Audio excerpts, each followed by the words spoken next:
Happy Feast of the Sacred Heart of Jesus. The Solemnity of the Sacred Heart is celebrated on the Friday following the Feast of Corpus Christi, or 19 days after Pentecost. This devotion began from the 11th century when pious Christians meditated on the 5 wounds of Jesus and focusing on the passion and death of Christ.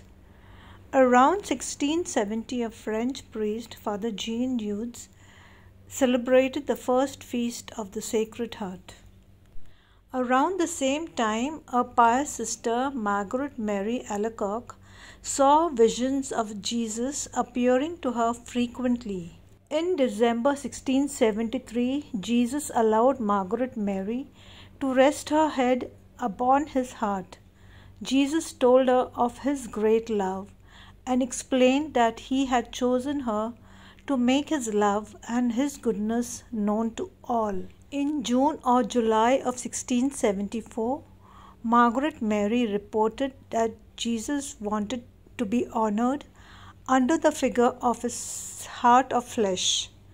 He asked the faithful to receive him in the Eucharist frequently, especially on first Friday of the month, and to observe a holy hour of devotion to him.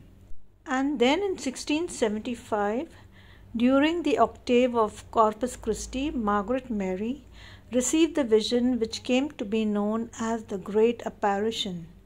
Jesus asked that the modern Feast of the Sacred Heart be celebrated each year on the Friday following Corpus Christi in reparation for the ingratitude of men for the sacrifice which Christ has made for them.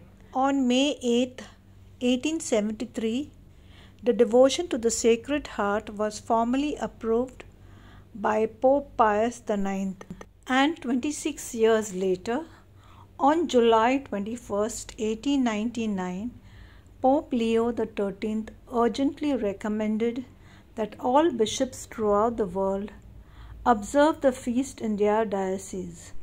A partial indulgence is granted to the faithful who piously recite the act of reparation. A plenary indulgence is granted if it is publicly recited on the Solemnity of the Most Sacred Heart of Jesus. Requirements for obtaining a plenary indulgence: 1. Do the work while in a state of grace. 2. Receive sacramental confession within 20 days of the work. Several plenary indulgences may be earned per reception. 3. Receive Eucharistic communion. 1 plenary indulgence may be earned per reception of Eucharist. Pray for the Pope's intention by reciting 1 Our Father, Hail Mary, and Glory Be. Have no attachment to sin. That is, the Christian must make an act of the will to love God and despise sin.